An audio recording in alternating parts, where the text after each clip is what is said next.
A very good morning to you, all of you, my dear students. I hope you understood yesterday's first paragraph of the poem Geography lesson. Yes, in the first paragraph, as a recap, in the first paragraph, we had done about how Zulfikar Ghosh once traveled by flight and the questions that arose in his mind as he was flying, as he was maybe looking down from the window, and the questions that came to his mind. Okay, so as his plane took off into the sky, and then he realized that it was very easy to understand why people or why the cities had developed the way it had developed, why there was development. It became very obvious from a height when he was flying, and then it seemed that nothing could be avoided, and something which looked very haphazard, something which looked very unplanned on the ground from top.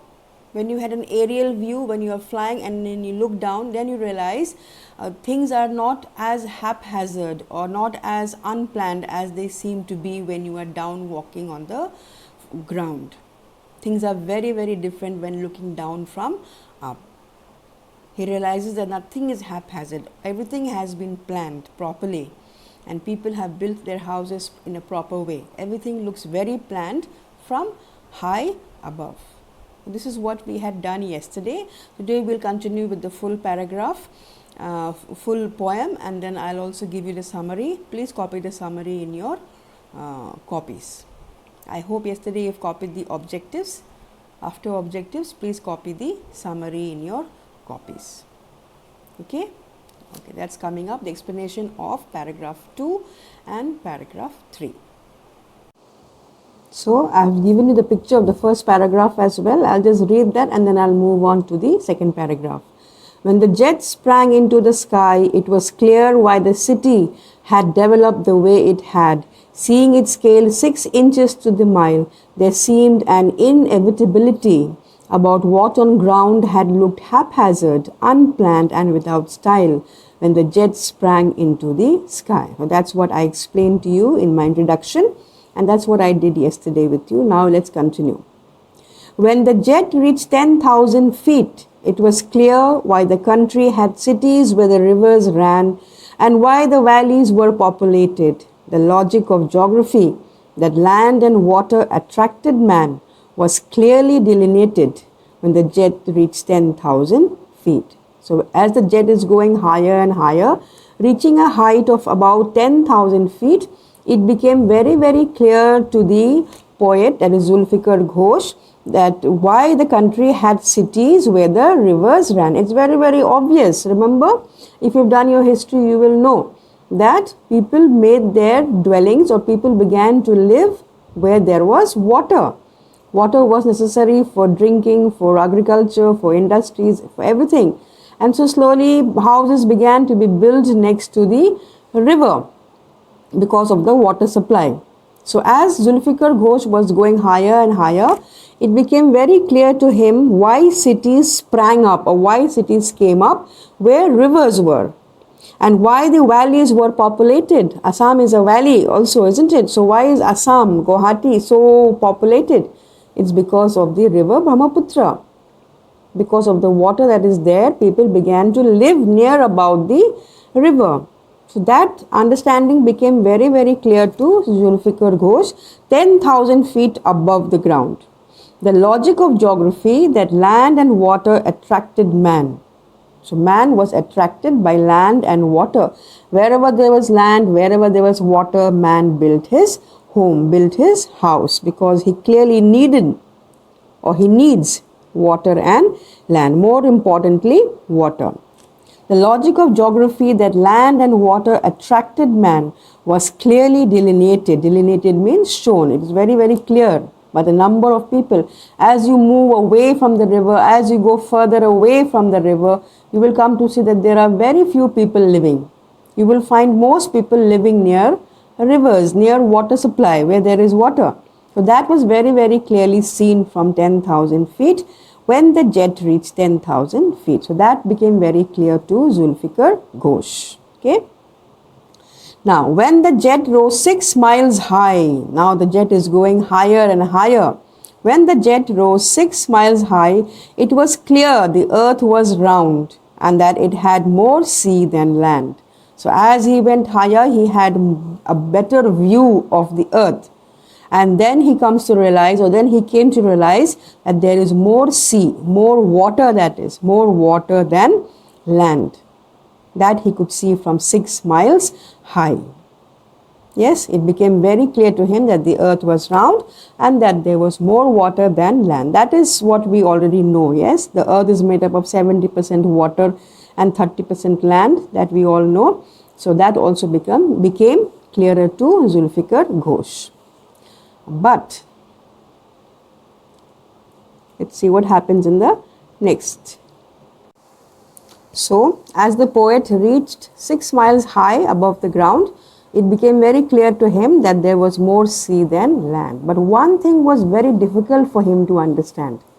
It was difficult to understand that the men on the earth found causes to hate each other, to build walls across cities and to kill from that height. It was not clear why. So the last paragraph is very, very important because he questions mankind. He questions us human beings.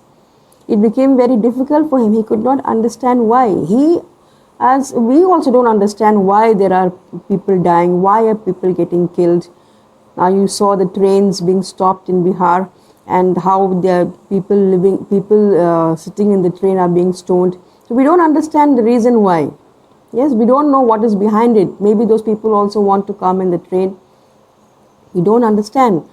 So it's very difficult for us to understand also that the men on the earth found causes to hate each other. Why do people find causes to hate each other? Why do people need reasons to hate each other, to build walls across cities and to kill?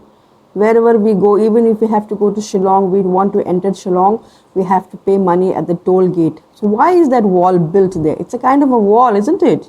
There's no wall seen, but it's a kind of a wall. If you don't pay the toll money, you'll not be able to enter Meghalaya. So he thinks as to why do people do all these things? Why do people build walls across cities and to kill? Why are we killing each other? Why are human beings killing other human beings? For what reason? What is the gain in that? And from that height, it was not clear why. As in the same way, it's difficult for us to understand also that why there is so much hatred among human beings. These are the questions which come to his mind as he is flying high up. Now he has reached 6 miles high, and 6 miles high he has these kind of thoughts as to why people have built walls. Why don't people build bridges which connects one city to another city? Why have people built walls? Yes, that is the poem by Zulfikar Ghosh. I sent you a picture of his yesterday. I hope you saw his picture. Yes. So a quick sum up of the whole poem, a quick summary of the whole poem. So as he is flying, as he takes off in his flight, he realizes that nothing is as haphazard. Yes, as you're walking on the ground, everything looks unplanned, everything looks haphazard. But as you go higher, you begin to realize. And when the poet reached 10,000 feet, he understood why people built their homes near where there was water, why the valleys were populated. Valleys means there is river there. So why the valleys were populated, why were people living in the valleys? And he realized that man is attracted to land and water. That he realized from 10,000 feet. And as he reaches 6 miles high, 6 miles high, mile is more than a kilometer. So as he reaches 6 miles high, he understood that the earth is round and that there is more sea and land. But only one thing. So all these things, all these physical things he understands. But cultural things he does not understand about mankind. That is the difference between culture and physical. Yes, what he is not able to understand is why man hates man. Why men are killing each other. Why is there so much hatred in the world? And why are people building walls across cities, between cities? Why don't people build bridges? And why are people killing each other? This much is not clear to him. And he thinks as to why all these things are happening. Okay, so now you have the full poem. I have given the full poem. I am sending you the summary of the poem. Please write down the summary. And whatever words, I have given you some words yesterday And today, if you find any new words, please pick them out yourself. Okay, I'm giving you some words. The rest you pick out whatever you don't understand, and then you find the meanings of those words and write down the meanings. You'll find the meanings in the dictionary. Some words are given here in the book, the meanings are given in the book. The rest you need to find out yourself. Okay, find the meanings of those words. And also, yes, and also frame sentences with them. Okay, your own simple sentences. Do not take any sentence from the book. All should be your own sentences. Okay, so do your work well, do your work neatly, and submit only when I ask you to submit. Okay, bye, take care.